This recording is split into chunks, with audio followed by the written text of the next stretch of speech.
तक।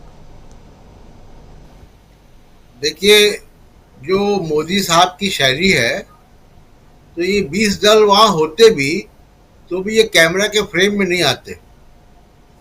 आना मोदी जी को ही है। लेकिन जो चिंता की बात है राजीव जी, वो ये है कि 21st सेंचुरी की डेमोक्रेसी में जो आदमी, जो पॉलिटिकल पार्टी चुनाव जीत कर आई और बहुत बड़े संख्या में हमारे देश के वंचित समाज से वोट लेकर आई, दलित, आदिवासी, पिछड़े, महिलाएं, उनके साथ विश्वासघात है। जो ये हो रहा है, ये जो जैसे अमरेंदु जी कह रहे थे, ये मनुस्मृति की स्थापना हो रही है। और इस मनुस्मृति की स्थापना में 90% भारत नहीं है, जिसकी चर्चा हम लोग कुछ दिन पहले भी कर रहे थे कि क्यों हमारे यहाँ मेडल्स नहीं आते या आविष्कार नहीं होते, क्योंकि टैलेंट पूल में 90% लोग नहीं है।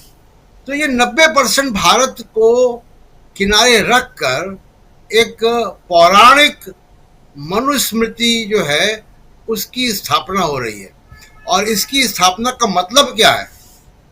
इसकी स्थापना का मतलब ये है कि धीमे धीमे, और उसकी प्रक्रिया चालू है, आरक्षण नहीं होगा, कोई किसी प्रकार की योजनाओं में भागीदारी नहीं होगी, वो राजा और प्रजा वाला संबंध होगा।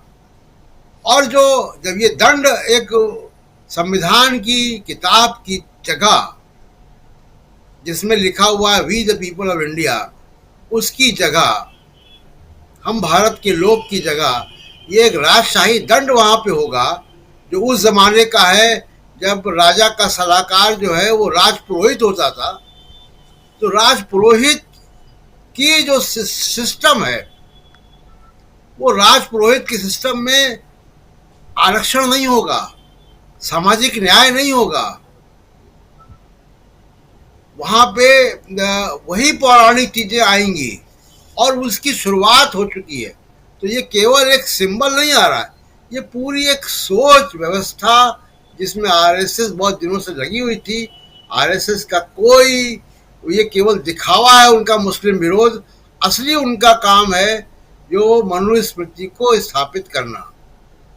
और ये एक नई चुनौती भारत के समाज के सामने, राजनीति के सामने, और जो लोग भी भारत के संविधान को पे विश्वास रखते हैं, जो आज़ादी की लड़ाई के मूल्यों पर विश्वास रखते हैं, उनको ये देखना होगा कि जो दंड वहां रखा जाएगा, ये राजपुरोहित की सत्ता को स्थापित करेगा, ये लोकतांत्रिक नहीं है।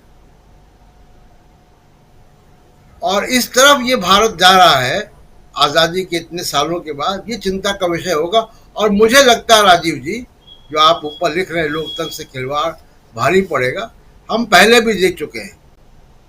भारत के डीएनए में लोकतंत्र घुस गया है, क्योंकि आज़ादी हमको कोई गिफ्ट में नहीं मिल गई थी, बहुत बलिदानों से मिली है आज़ादी। तो डीएनए में घुस गया हमारे। अगर लोकतंत्र के साथ खिलवाड़ होगा तो